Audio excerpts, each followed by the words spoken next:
This fabulous exhibit was organized by and was on view at the NSU Museum in Fort Lauderdale earlier this year.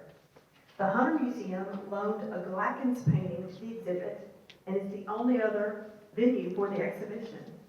We are thrilled to be partnering with the NSU Museum to present this exhibit here in Chattanooga, and delighted to have here with us tonight as our art-wise distinguished speaker, Dr. Barbara Buehler-Lynes, the Sunny Kaufman Senior Curator at the NSU Museum and the organizer of the exhibition.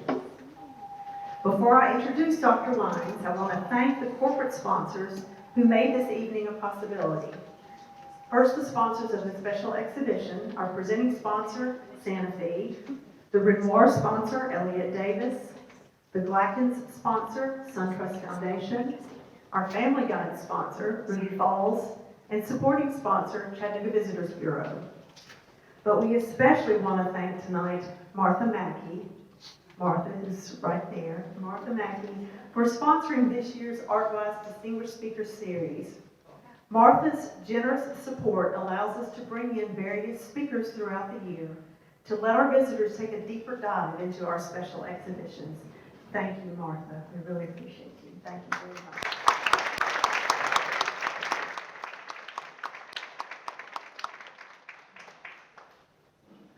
So here tonight to give us additional insights into the Glackens Renoir exhibition is Dr. Barbara Buehler-Lynes, the organizer of the exhibition.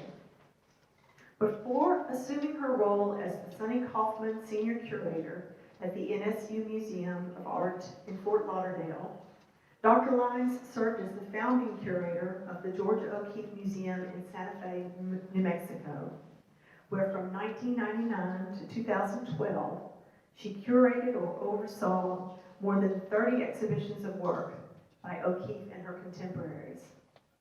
Lynes also was the founding Emily Fisher Landau Director of the Georgia O'Keeffe Museum Research Center from 2001 to 2012. Prior to her work at the Georgia O'Keeffe Museum, Dr. Lynes served as an independent consultant to the National Gallery of Art in Washington, D.C. from 92 to 99. In addition, she has taught at art history at Vanderbilt University, Dartmouth College, Montgomery College, and the Maryland Institute College of Art. Dr. Lynes holds a Ph.D. in French literature from the University of California, Riverside, and a Ph.D. in art history from Indiana University, Bloomington. She's written books, book chapters, and essays on O'Keeffe and other American modernists. Please join me in welcoming Dr. Barbara Buehler-Lynes to the Hunter Museum. Thank you. Thank you so much. Thank you. Thank you so much for that lovely introduction. I really appreciate it. And I want to thank you also for hosting this exhibition. And I wonder how many of you have already seen the exhibition. Oh, good. That's great. Well, what I'm going to do this afternoon is enlighten you a little bit about my thinking about William Glackens. And I think whether you, the NSU Art Museum owns the largest collection of William Glackens' work in the world. And it was given to us in the 1990s by Ira Glackens, who was the son of William J. Glackens. And so we had actually a special wing built for it, etc. And we are the, gatekeepers and caretakers of the collection. And one of the things that has interested me with Glackens is that he's always been thought of as the American Renoir. So what I'm going to talk to you about tonight is how that happened and how he resisted that in ways, and how I think at the end of his career with this work, he manages to reach a new achievement, a new level of achievement. And that is, this is his very last large painting. This is called the Soda Fountain. And it dates from 1935, and he died in 1938. And I just want you to look at it for a while to realize its structure. And that is, there's a very strong geometric structure with a triangle here, a rectangle with the figures, and a very strong horizontal here that rhymes with the horizontal there. And then you have all kinds of verticals through the composition with the bottles, the bodies of the figures, and the soda jerk. The soda jerk is Ira Glackens, the son of William J. Glackens, who's posing for this. And Glackens did a lot of sketches for this work. It's currently at the Pennsylvania Academy of Fine Arts. The other thing I want to call your attention to is the way these figures gesture. And that is, this one is holding a white napkin to those luscious red lips. And this one is gesturing with her arm. And of course, the soda jerk is busy with his work, making, a soda.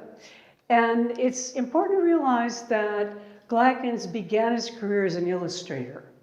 And this is a work called Christmas Shoppers from 1912. And you can see that there are all types of people in this composition. And it was published as a 2-page illustration in Collier's Weekly in 1912. And at the time Glackens began his career in the 1890s, the demand for illustrators was very high because they hadn't yet developed the technique for reproducing images in newspapers and magazines. So a reporter artist was very much in demand, and the illustrations in these magazines were made by many, many famous illustrators. And of course, illustration is something that's an important component of distributing information about the culture, fashion, all kinds of news, et cetera, et cetera. So to have his work on the cover of Collier's magazine was an incredible honor, and he was very, very well known as early as the late 1890s as one of America's most important illustrators. Now, this is an image in where Fifth Avenue, which is right here, crosses Broadway, and it's just west of Madison Square Park. And it's the center of the Flatiron District, and you see people of all different kinds in trolley cars and buses. And of course, remember that at this time, transportation in America was just developing. And that is a trolley car or, a trolley or a bus were relatively new phenomenon within America. This is at the same time that electric lighting began to be a phenomenon around the country and around the world. And you could see these electric lights up here on this post.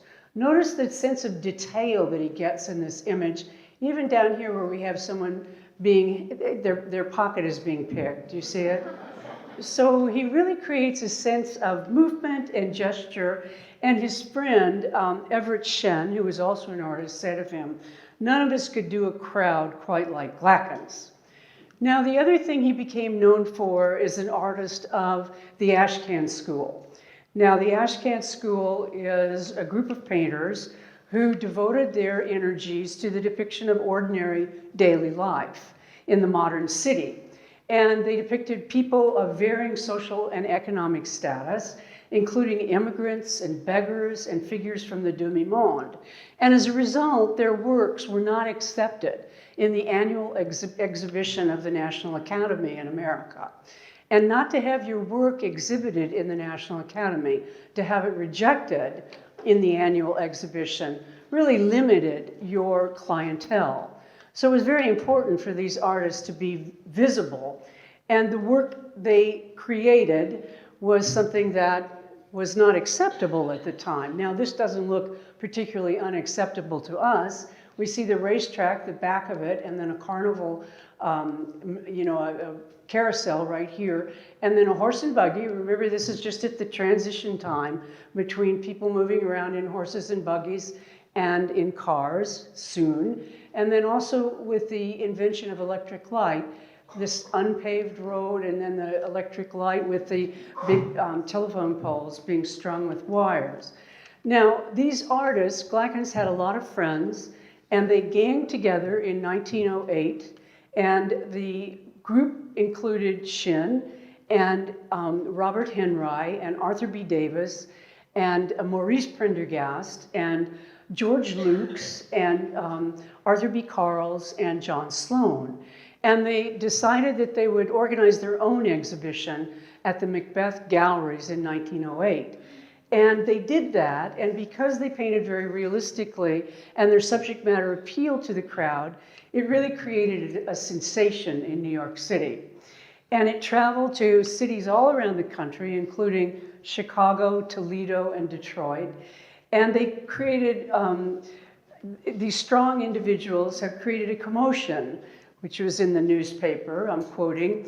They irritated the placidity of those who wished to stand still and jarred the taste of those whose cult it is to consider art as a sort of concoction of pleasing artificialities. On the whole, the exhibition was a huge success and made many friends and bringing home to the American public something of the principles of real art. Now that's a quote from a newspaper. It doesn't look so revolutionary to us right now, but at the time it really was. A work that was in this show was May Day in Central Park on the right by Glackens, and one I'm comparing it with the work of Monet, and he was very, very influenced by Edvard Monet. He had gone to Europe in 1896 and spent the year in Europe and had seen the work of Monet and others. And I think you can see in terms of the coloration and the emphasis on areas of black and the grouping of the figures that he's very influenced by the work of Monet. And he is grouping the figures very much the way that he had as an illustrator. In other words, they're sort of strung out through the composition and they're all gesturing in different ways, throwing things in the air, etc. And this was considered, revolutionary at the time. It doesn't seem revolutionary to us today at all. Another work that was in the show is called Chez Mouquins, or at Mouquins. And this was what a critic wrote about this particular painting. He said he, namely Glackens, brings out every phase of the gross rue and the young woman who is taking her first step in the field of dissipation, and in the misery shown in her eyes is a mighty lesson. Now clearly this critic's reading into this a bit as far as I'm concerned. In fact, the woman is Jean Mouquin, and you see her there. This is Jean Mouquin, the proprietor's wife, who shares a drink with James B. Moore, the man here. And he was a wealthy playboy and the owner of restaurants also. And the artist's wife, Edith, is in the background here, Edith Glackens, and the art critic, Charles Fitzgerald. They're reflected in the mirror behind them. So we have figures in a very crowded space with an element of the background that seems to go into an additional space, but is really the reflection of what the people are looking at. So they're staring into the crowd that we see in the mirror. And by combining this sense of portraiture and everyday scenes, the artist helped usher in a mode of painting suited to the uncertainties and new social activities of modern urban life. Now, he was compared by the critics in the 1908 exhibition by a man named James Huneker as having painted a work that slightly evoked Renoir. And he came to be known as the American Renoir, and its beginning occurred in 1905 at this particular exhibition. And in response to this, as time passed, Glackens said, "My Renoir influence is obvious, so I shan't mention it, except that I have found out that the pursuit of color is hard on drawing, just as the pursuit of drawing is hard on color. Renoir survived, but who else?" And when questioned in another time by another critic about the influence of Renoir on his work, a seemingly embarrassed Glackens said, as he shrugged it off, "Can you think of a better man to follow than Renoir?" Now, think about it yourself. Would you like to be known as the follower of somebody? In other words, the idea of distinguishing yourself on your own as an artist is something that we need to consider in light of how he was being described. He would have perhaps been known as the modern Glackens that would have preferred being known as that rather than a follower of Renoir. when in fact this work, the Chez Mouquin or at Mouquin's, is very much influenced again by the work of Monet. And you can see this very famous picture that is in the Courtauld Gallery, and if you get to London, you have to go see this painting. How many people have seen it? This is one of the great paintings in the world. The woman stands at the bar, she's waiting, and we have this figure in the background that's reflected in the mirror. Is he asking her out? Is he waiting for a drink? There's a lot of ambiguity in this. And the idea of the mirror carrying the figures in the background. In other words, it's the same relationship here. She's looking out into the crowd, and the crowd is being reflected in the mirror behind her with the lights and so forth. And we'll put them together so that you can see how closely he is influenced by the work of Renoir. Of Monet. Now, in 1908, there's a big change in his work, and this occurs in a work called The Racetrack of 1908-1909. And for me, this means that he became aware of other trends in European art, and especially of the work of Matisse. And Matisse is a fauvist. He's an artist who uses color expressively, and that is all these pinks and reds and yellow combined to create a kind of energy on the surface of the canvas that gives it a liveliness. And color is used here expressively rather than descriptively. Even in France, with all of its colored buildings and so forth, it's not as colorful as this, with orange roofs and pink walls and purple and green all brought together in a very gestural way, and in a way that brings the surface flatness into our reality. What I mean by that is that the flatness of this color is the same as the flatness of this color. So we tend to read layers on the surface of the composition rather than moving back into space in the work of Matisse. Now, he knew the work of Matisse not directly at this time, but through his colleagues, especially Alfred Mauer. But in 1912, he goes to Paris for Albert Barnes. And how many of you have been to the Barnes collection in Philadelphia? That's the same Albert Barnes. And he was in 1912, he was just beginning his career as a collector of modern American and European modernism. He was a friend of Glackens. They had gone to high school together, and he felt he was very highly influenced by Glackens' work, thought he was a great artist, and bought, by the time of his death, he had purchased over 83 works by Glackens. Of course, he had owned at that time 183 Renoirs. So Renoir was his true favorite. And we can see in these works, a work on the left by Renoir that Glackens actually bought for Barnes in 1912. He bought 5 works by Renoir, but he also brought works by many other European artists.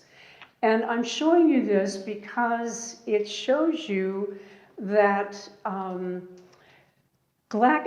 Renoir's late work, which begins in the 1890s, is very different from his early work. And I'm showing you 2 images from his late phase. We're much more familiar with his early phase, and that is his Impressionist phase. And that is, he begins his work as an Impressionist. You can see in this very famous work, Bal du Moulin de la Galette from 1876, how he's captured a moment in the lives of the Parisians and the bourgeoisie. People are gathered together, they're enjoying drinks, they're enjoying conversation, they relate to one another on a very warm and wonderful day. The sun dapples their costumes, lights and darks create a sense of pattern and atmosphere. And you can see how very different that is from Renoir's late work, which shows a single figure by the window, and notice how classically she's ordered. In other words, there's a classical structure to that figure, which gives her a sense of volume and gives her a sense of solidity that is not a part of his earlier vocabulary. And this is the work that Renoir created after a trip to Italy in 1881. By 1890, he began his late phase, and he incorporated what he had seen within the classical tradition with gestural elements that he had learned as a modern painter in France. And that is, you still have the application of paint in lights and darks and gestural elements, but there's a certain order and a volume, a proportion to this figure and a sense of volume that isn't apparent in his earlier work. Now, red is sometimes a dominant color in his work, and you can see that Glackens picked a work that had red in it. And it's sometimes a major and often disturbing quality in his late work. And it certainly separates it from his early work. His friend, Berthe Morisot, who was also a painter in Paris at the time, wrote to a friend after she had visited Renoir in 1913, and she said, "Renoir is painting pictures, or rather studies of huge red women with very small heads, which are the most awful imaginable." Now, interestingly, a very small cadre of important artists, collectors, and critics held these and other components of Renoir's late style in high esteem, namely Barnes and the collector Leo Stein, who is the brother of Gertrude Stein, Clive Bell, the critic, Roger Fry, Walter Pock, and the artists Cézanne, Matisse, and Picasso. They admired Renoir's references to classical art that had emerged in his work after his 1881 trip to Italy. And it combined these forms, the elements of Impressionism with the elements of the classical tradition, and they felt that this was clearing the path for a new direction in modern art. In other words, the synthesis of the old and the new was something that was new to Renoir's art and was leading it in a new direction, and something that they really respected. Now, we can see the influence of Renoir at this time on Glackens' work, not only because of the colors, but also because of the way that he is working with a classical form and putting it in a modern context. And this is Girl with Apple, which he presented at the 1910 Independent Show. And this is another moment when his work gets compared to Renoir. The critic wrote, "The nude, his big nude, is surprisingly brilliant, while being Renoir-esque, particularly in its color scheme." Now, it invokes an earlier representation of the nude figure in the work of Manet. So we still have Manet whirling around in the background as an influence on him. And this is Manet's Olympia. And this work, when it was exhibited in the French Salon in 1865, was greeted with laughter, criticism, and disdain. It was attacked by the public, the critics, and the newspapers. And this is a description of the event. Guards have to be stationed next to it to protect it until it is moved to a spot high above a doorway out of reach. The identity of this model is known. It was a woman who was his model, Victorine Meuret, and she's depicted as a courtesan, namely a prostitute, a woman whose body is presented as a commodity. This was revolutionary at the time. And she, while middle and upper class gentlemen at the time may have frequented prostitutes and courtesans, they didn't want to be confronted with it at an exhibition. She's a real woman, flaws and all, with an independent spirit who stares out at the canvas, confronting the viewer, something that really offended the French society. Now, it belongs to an earlier tradition that takes us all the way back to the 16th century in the work of Titian. The identity in this, of the woman in this figure has never been revealed, but it is a work that is called the Venus of Urbino. So here the female figure is presented as a goddess. And if we see it in juxtaposition, well, she's presented as a goddess and she's idealized, and very different from what we see in the Manet. And when we compare the Manet with the Glackens, you can see that the Glackens is trying to be as bold as the Manet. And something that again, was greeted with a sort of a sense of progress, and that he was a very influential modern painter. Now, I want to call attention to the structure of Glackens' painting. And you can see that the figure is seated on this couch, and this couch was in Glackens' parlor. He would have the people, his models, come to his house, and there are many works in the exhibition that show the models in this orange couch, or seated on this orange couch. And notice that the background of it really reads like a two-dimensional screen. And the figure, in other words, that's the real flat background. And if that's flat, then the figure really has to move forward. And we see this figure almost in relief coming forward into our space with her body projecting out toward us. Now, the other thing that's interesting about this is that she almost slips off that couch, doesn't she? In other words, she's not anchored like the Monet. That woman is seated very, very solidly on her support, and she's not about to fall off of that support, whereas I very much worry about this figure sliding off. And the only thing that really holds her there is the strong horizontal of that blue hat, and then this diagonal coming down, which creates a structure that she's caught in that seems to hold her into that space. Now, the reason for that, I think, is because Glackens, in many ways, is still an illustrator.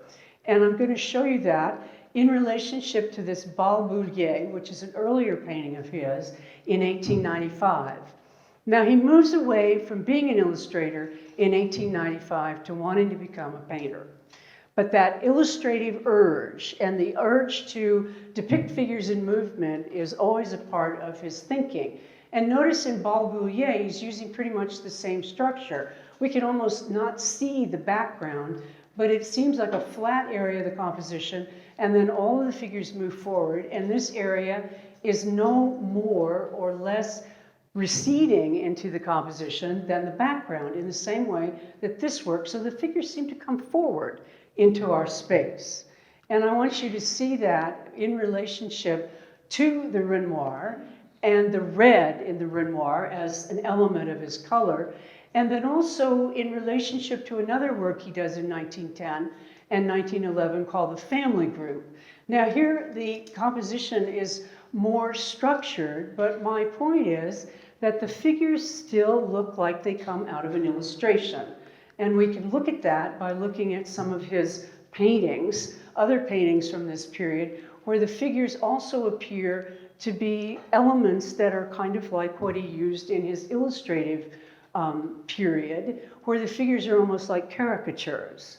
And he's got more solidity in his nude in 1910, but still there's very much that idea of figures that are not solid within the composition. In other words, even in this family group, we're not quite sure how the forms, this one's seated fairly well, but they really read as elements on the pictorial surface coming forward toward us. Same with these figures right here. So it's really hard, and this is what he means by the struggle between color and drawing, and the idea of drawing being something that's difficult to integrate with color. Whereas Renoir seemed to be able to do that easily, it was hard for Glackens. And you could see how in this work, even though this structure is more complicated in terms of a space, the figures have that element of illustration still. Now, the next year, and the event in New York that really became instrumental as far as awakening America to what was going on in Europe was the Armory Show. And it was the International Exhibition of Modern Art, which was held in New York City in 1913. And it's the first time that American and European art was shown together anywhere. And the organizers of the show included Glackens. Glackens was in charge of the American wing. And you can see views of the Armory Show. There's a lot of sculpture in it and paintings. And I'll show you some examples of the things that were in it. This is a work by Renoir called Algerian Girl, a work by Paul Gauguin, and then I'm showing you a work of an American John Sloan. Do you see how different those are? And that is, these are figures from everyday life. And of course, John Sloan is a member of the Ashcan School and a painter who is very much interested in depicting reality and how things look, where what we have with Renoir and Gauguin is something from a foreign world, Algeria, and from Tahiti, where Gauguin was when he painted this painting, Words of the Devil, and he's painting the natives there, and there's a mystery about them and a kind of exoticism. And after the Armory Show, and with it, the different works that were on view, Glackens responded because he was one of the organizers of the American wing. And I want to show you one of the things that he responded to, and that is, this is the work of Marcel Duchamp and the work of Kandinsky. They were also in the Armory Show. And the nude descending the staircase absolutely stole the show because nobody could figure out what it was. Was it a nude? And they made newspaper jokes and all kinds of things about it. Find the nude in this painting was one of the things that was published in the newspaper. And then of course what Kandinsky is doing, is something that's entirely abstract. Now that's very different from anything that was going on in America, with the exception in a few years of George O'Keeffe, but we won't talk about George O'Keeffe today. We're talking about Glackens and the Armory Show. You could see how very different the work of an American, and this show, the exhibition included Glackens' family group, and how very old-fashioned this looked compared to the work of the Europeans, especially Duchamp and Kandinsky, who were considered the most innovative artists working at the time. And of course, they were French, and the French artists then became the innovators and the leaders in the art world. And the idea of doing what they were doing or trying to bring American art into the same arena was something that concerned Glackens. Now, he wrote an article in 1913 that was published in Arts and Decoration, and he said this. He said, "We have no innovators here in America. Everything worthwhile in our art is due to the influence of the French. We have not yet arrived at a national art. The old idea that American art is to become a fact by the reproduction of local subjects has long since been put to the discard. Our own art is arid and bloodless. It is like nothing so much as dry bones. It shows that you were afraid to be impulsive, afraid to forget restraint, afraid above everything to appear ridiculous." Yet, he was also said, but there is a promise of a renaissance in American art. The signs of it are everywhere. Now, this is in the back of his mind his whole life after 1913, and that is the idea of creating a national art. Whether or not he was actually deliberately pursuing that is, something that we can't completely come to a certain conclusion about, but I'm hoping to show you that I think he was on that path. Now, right after the Armory Show, he paints this. And this is a work that shows that he is also beginning to address a very exotic theme, and that is he's looking at Indian art, as in the country India. He had discovered a book by Vincent A. Smith called A History of Fine Art in India and Ceylon, and for Glackens it provided motifs that he hadn't known about before. And you can see here he's got a figure that's playing an instrument, seated on a peacock, seated on a cow, with nude figures dancing on either side of it. And you can see the arrangement of these circular or semicircular forms and the flattening of that canvas that is very much like the interest in the two-dimensional surface that we see in the work of Kandinsky and in the work of Duchamp, and something that was merging in Glackens' art anyway, because he tries to move figures forward into our space, and we can actually see this as the element of the two-dimensional surface again with the figures coming out toward us. Very exotic subject matter for Glackens, and something that isn't really known, because everything in this series is in the Art Museum, and until I got there, it was never exhibited. And I was thrilled to find all these images that show how influenced he was by Indian art, and he's the first American artist. He and Charles Prendergast worked together, and they were the first artists to bring Indian art as subject matter into their work. And of course, that parallels Picasso looking to Africa, Gauguin looking to Haiti, Renoir looking to Algeria. So there's a real interest in the work of other cultures, and of course, this has led to multiculturalism and to a phenomenon in our own culture that is very relevant today. It also leads in Glackens' work to this, in Glackens' development to this work. And this is a work from 1918 called The Artist's Daughter in Chinese Costume. And I think I have, yes. I want to point out that before he made this painting, he saw this work in the Armory Show by Matisse, where red as a color becomes a dominant form. And that is a dominant component of the composition. What he does here is put red as the single color of the entire background, therefore he's stating a flat surface. There's nothing receding in that composition, except when he introduces his own paintings into it and sets up a structure that suggests a three-dimensional space. So it's a conflation of elements that suggest a three-dimensional space and something that has to exist, especially on the painted two-dimensional surface, which is all red. And there's a kind of elegance and linearism about Matisse's work that is something that I think Glackens was very influenced by, as well as the color red.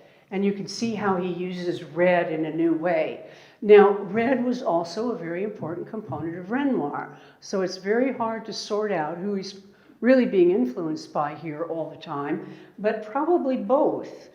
And the artist's daughter is his daughter Lena, who was 5 at the time.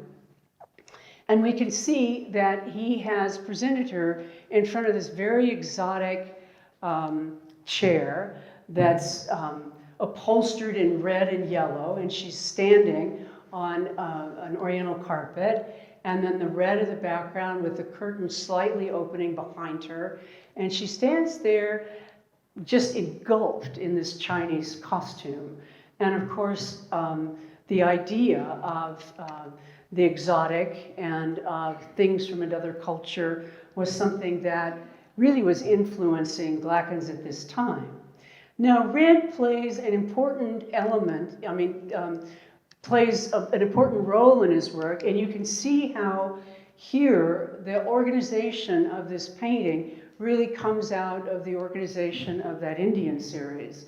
And many of the paintings in the Indian series have these motifs, these semicircular motifs, or these oval forms, as you see in both paintings. I don't think Glackens would have been able to realize this painting if he hadn't gone through this phase from 1914 to 1918, when he's working on Indian motifs.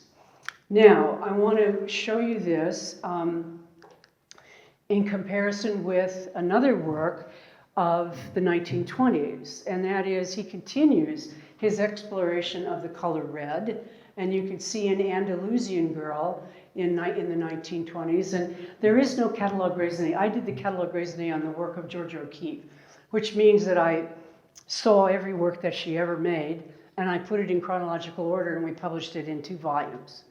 And so you could get a sense of the development of her work. There is no such thing for Glackens' work, which is too bad, because a lot of the works don't have firm dates, and they could if someone really studied them and put them in the proper order. But this definitely dates from the 20s. He's still using red, and I want you to look at that figure, the Andalusian girl, and he's still exploring an unusual theme, something that is beyond our own boundaries, Andalusia. And we see here the figure that he paints in 1927, which is called the Promenade.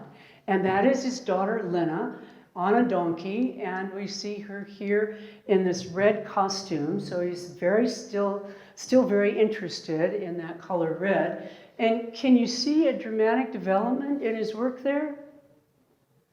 Can you see a difference in the way he's handling the form here and the way he's handling the form here based on what I've said? And that is, this still is lingering as an illustrative form, isn't it? Whereas this figure seems to have a degree of monumentality to her. And it is structured as a triangle. The figure moves forward toward us in a very confrontational way, and he's really developed the volume of the form so that we could see her shoulders, we could see her leg, we could see the material of her dress folding over her thigh and her knee, as opposed to here where that degree of volume has not yet been established.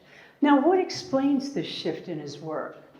And I think it's an important thing that begins to happen after he goes to Europe in 1925. Now, he'd gone back and forth to Paris and to Europe since the 1890s. He spent a year there from 1895 to 1896. And he was in love with France. He loved France. But in 1926, when he was in Europe, living there, and he lived there from 1925 until the early 30s, he decided to make a trip to Italy. And for the first time, he saw Italian art in its position, in situ they call it in Italy. And that is, there's a difference between seeing an Italian painting or a fresco painting in reproduction, or a single work of art by a Renaissance artist, say in the Metropolitan Museum of Art. And he went there especially to see the work of Giorgione and Titian and Bellini, but he also was fascinated with the work of Giotto, which I'll come to in a minute. Now I want to show you this too in comparison with his earlier 1918 figure, and I think you can draw the same conclusion. All of a sudden, Lena looks as if she's floating. And these dainty little feet down here don't seem to be supporting her body.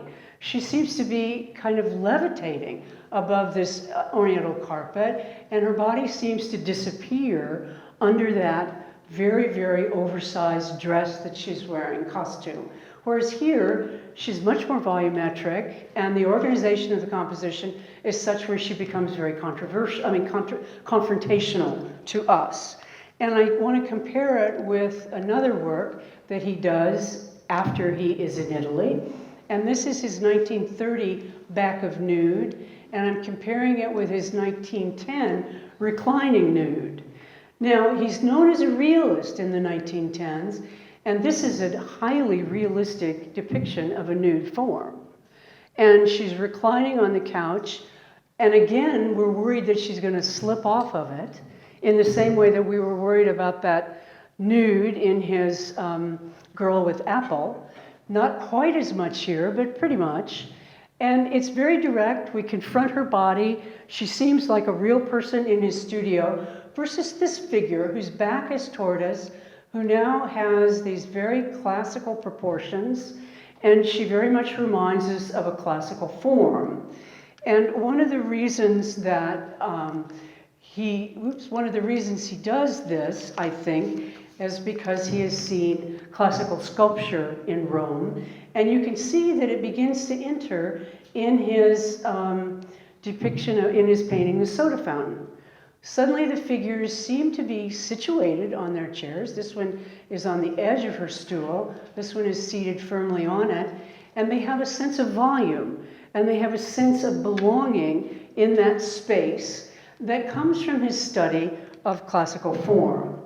And when I compare that with the family group, you can see how much more volumetric these figures have become, and how much tighter that structure has become as a compositional organization. It's a very, very singular triangle that is pulling you into that picture, and it is organized within that rectangular structure so that we really see the figures juxtaposed one another in a very compressed space. And one of the things that I think was highly influential on him was Giotto's Arena Chapel in Padua. How many of you have been to the Arena Chapel? It is beyond belief. Right now you have to go in there, I think, for only 20 minutes. They only let you there on a tour. When I was a graduate student spending time in Italy, we used to say that it would be a wonderful thing to have a period in which we just spent a couple of years in the Arena Chapel and they just slid the food under the door for us. It's just one of the most amazing things. This is the early 14th century, 1305, and Giotto was one of the earliest artists to present figures as volumetric forms and to present figures who were interacting with one another as human beings. Now these are spiritual figures. This is the Virgin Mary, and this is Anna. And of course, Anna gives birth to John the Baptist, and the Virgin gives birth to Christ.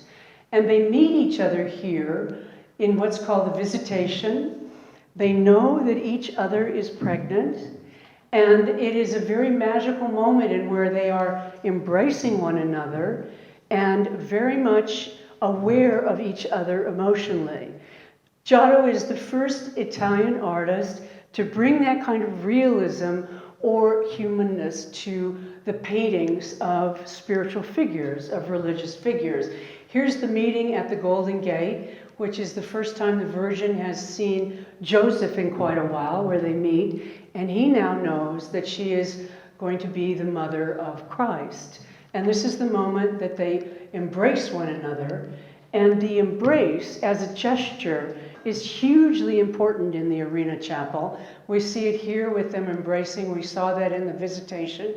And here's a close-up to show you the intensity of that moment for those two figures. And I think one of the things that Glackens was very much influenced by was the solidity of these figures and how they fit into an architectural form and how they seem to spill out within it, but also suggest a very tight composition that he then is able to integrate into his soda fountain, which now that you look at that is very, very different from what he did at the early part of his career. But he's also returning to an American theme, and that is, this is the idea of trying to create a national art. At Mucan's is a restaurant in New York City, but unless I told you that, you wouldn't know a difference between that and a cafe in Paris. It looks very much like cafes still look like in Paris. It's very difficult to know exactly where this is stationed, but this is definitely American. Why? Well, the soda fountain as a phenomenon, as a machine, while it was invented in Europe, only took off in America. So soda fountains, you can't find a soda fountain in France. You can't find a soda fountain in Germany. And you can't find them very much today either. But in the 1930s, they were very popular in America. And as a kid, I used to go to the soda fountain and have them make me a chocolate soda. I don't know how many in the room have had that experience. But it's a particularly American phenomenon. And I believe what Glackens was doing in this period is not only bringing everything he knew into this composition, and notice that the colors that he's using, this juxtaposition of pink and orange that we see not only here, but also the red and the yellow here, which absolutely resonates throughout the Arena Chapel, are the colors he chooses. So he's been very influenced by the pastel colors of fresco painting. Now, fresco painting is a specific technique into which artists mix pigments with water. And while the plaster is wet on the wall, they paint into an area which is called a giornata. And it's called a giornata because it means that they can paint that much in a day. And then they line the edges of what they've painted that day with something that'll keep the plaster moist so that they can then continue the cycle the next day. And that's how Michelangelo painted the Sistine ceiling, because all of that is what they call buon fresco, which means real fresco, not painted on dry plaster, but rather wet plaster. So in Glackens' soda fountain, with this extraordinarily tight composition, that I think comes out of his study of Italian art, he reaches a new synthesis. And that is a synthesis of everything he had pretty much looked at and learned from the time he was in Europe in 1895. And it's one of the first times that he is using gesture here as an emotion. And that is, no longer do his figures seem like caricatures or like figures that emerge from an illustration.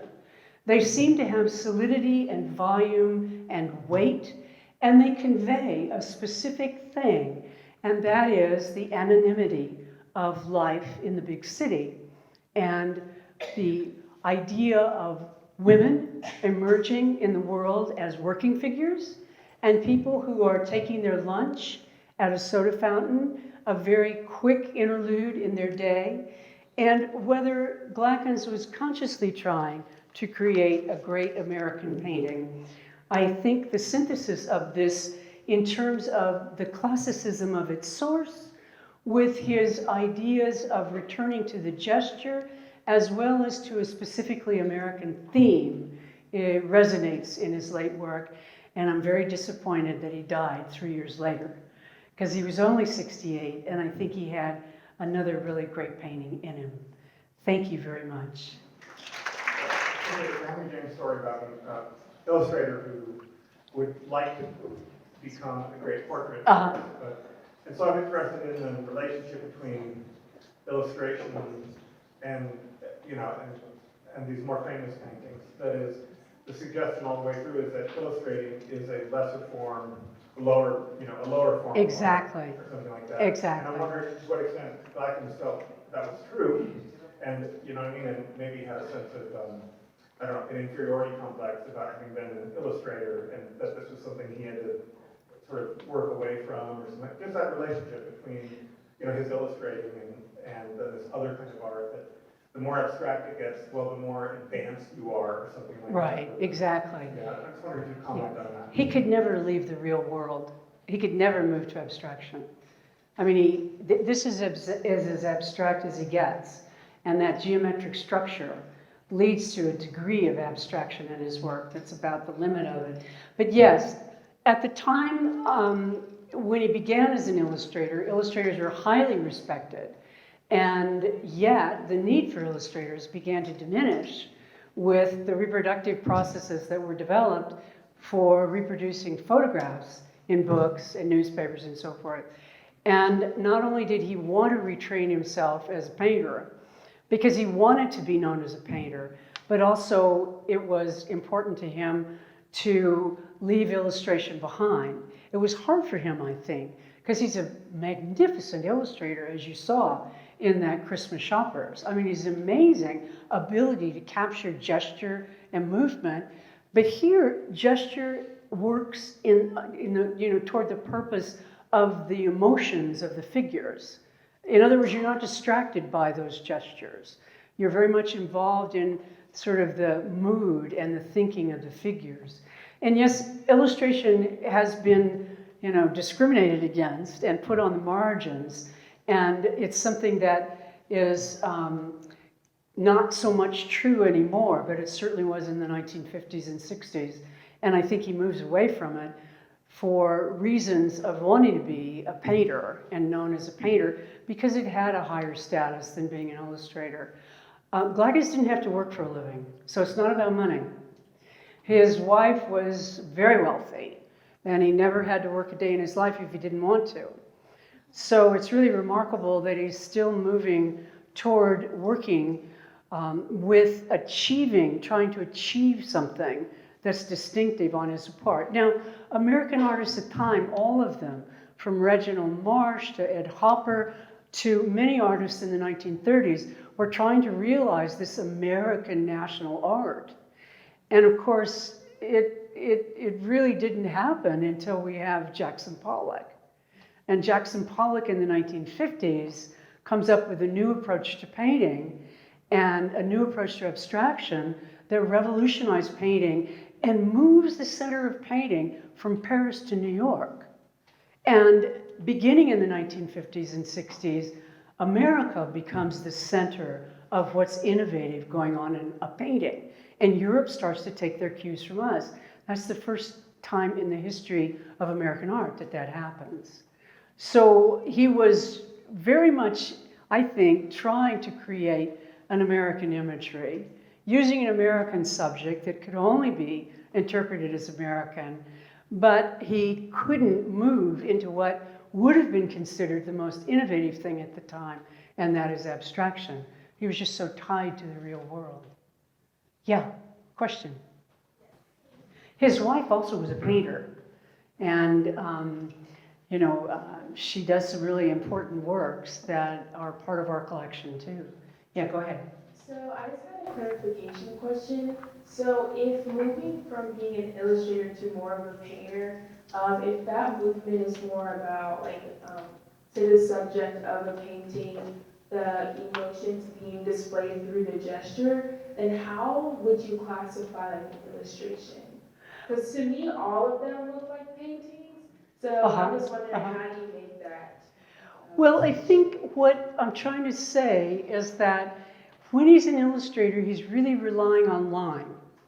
And you deal with the outlines of the figures and the gestures of the figures that he establishes through line. Whereas in this painting, it's volumes. And the gestures of the figures are now being expressed by figures that have weight, and they're fundamentally three-dimensional, and they're more human than illustrators and illustrations. Illustration is very two-dimensional. It exists on the two-dimensional surface. And he's brilliant at it. He really is.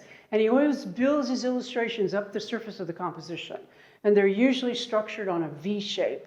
And they're elegant and they're wonderful. And he's absolutely able to capture someone who's, say, hitching her skirt, or a guy who's tipping his hat.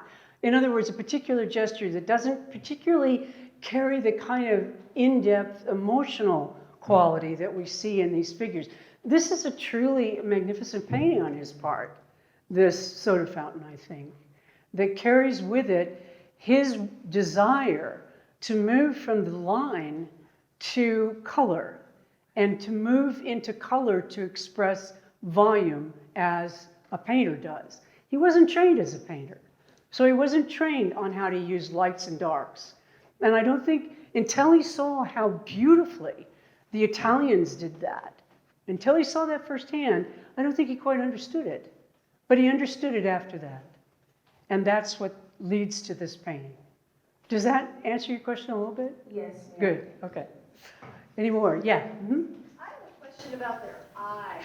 Uh-huh. To me, and you've seen much more of his work, I think the eyes in so many of his paintings that I've seen upstairs Uh-huh. look dead. Yes. Like they're not looking Yes. at anything. Yes. Can you Yes. elaborate on that? Because even when I was looking at the two soldiers Uh-huh. between the two artists, Uh-huh. even though Renoir's picture is much more impressionist, his painting's eyes look alive compared to looking at Glackens, and his daughter's eyes are looking right at you, but they still look dead. Exactly. What? It's almost as if they're caricatures still in the face, and you're not really getting the emotion through the eyes. Yeah. And it's just something that he never understands as an artist. It's really important to go up there and look at that soldier comparison. Because here's Renoir, and the boy is very casual, standing there, and you get a sense of him as a person. Whereas with the toy soldier that Glackens presents, you get a sense of a puppet. And that's something he's trying to overcome as an artist, I think. And as you point out, even in these, now here he's trying to create that sort of distant view, someone who's preoccupied with, whatever their thoughts are. And I think there's more of an expression of, the complexity of how that woman is thinking. Work, Yeah. Oh, yeah. Oh, this is not to put him down in any way, shape, or form. But, there are certain things about someone like Renoir's work that carries a kind of an electricity and a kind of emotion. And Glackens almost gets there, almost. I'm not saying that he's not a great painter, he is. But it's interesting to see that difference, and that was one of the reasons I wanted to explore the theme of him being known as the American Renoir, and he would have liked to have been able to paint in the same way that Renoir painted. But you also have to remember that it's late Renoir he's looking at. It's not the Impressionist Renoir. And there's something about Renoir that's able to sweep you up into an emotional state that I think he's really close to in this soda fountain. Because you're very much aware of the anonymity, you're very much aware of the idea of loneliness, you're very much aware of, I mean, who are these women? Are they partners? Are they lovers? Are they strangers? Those things don't occur to you when you're looking at the painting on the right. I mean, you know that they're in a bar, there's a man and a woman, we accept all that, but what are these two women doing in the modern city? It's a very provocative painting, I think, and I hope you enjoy looking at it more after I've talked about it. Other questions? Yeah. When I was 17 and I was taking Art 101, I always wanted to ask this question, but I sat in a lecture hall with 300 people. I didn't like this, and I was intimidated, and I always kept my mouth shut. Now that I'm 68. It doesn't matter. It doesn't matter. Yeah, right. You're not intimidated, right. You know, you mentioned, like, on the soda fountain, you mentioned, you know, the three folks standing there, how it forms a triangle, and you mentioned the rectangular shape of the two ladies and the horizontal lines going across there. Now, when an artist plans a picture, does he think of those things? Oh, absolutely. Or is that just a... Oh, no, absolutely. Or curators? No, that's absolute. And what I would really like to do someday, maybe, because I have other things I want to do too, but he does a lot of drawings for this, trying to work it out. And he does them in pastel, and he does them in pencil, and he does them in watercolor. He's trying to work out this composition. This is a very complex composition. It's much more complex than the one on the right. Because instead of that mirror reflecting what we're seeing, we're looking into the composition with the soda fountain. And he's managed to incorporate a third person in a very condensed but very realistic space. And yes, he's very much aware of the geometric structure that he's creating here. And artists are very much aware of that, definitely, yeah. Does that answer your question? Yeah. One more, yeah. Yeah, did he have any friendship or awareness to Edward Hopper's works? Well, yeah, you do think of Hopper, exactly. Hopper's work has a relationship to film that makes it very, very interesting in terms of moving pictures and film and people in environments in New York City that involve sitting in cafes and the same kind of subject matter that we see here. But Hopper's work is very different, of course, than Glackens, and it creates even greater ambiguities and many, many more questions in the viewer's mind. I don't know if he knew Hopper personally. I'm sure he was aware of Hopper's work. I think they were all aware of each other's work. I mean, you can't work in an art environment and not be aware of your colleagues' works. And whether he sat and had coffee with him, I don't know. Unfortunately, his wife burned all of their correspondence.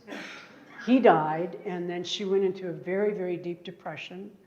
And Edith Dimmock is her painter's name, Edith Dimmock Glackens, and she destroyed all of their correspondence, which might have revealed whether or not he knew and which artists he did know, whether or not he knew Hopper and other artists that he may have known. He certainly was involved with the artists of the Eight and Prendergast and Sloan, and all of those people were his friends and colleagues. We know that for sure. Okay, thanks very much for coming.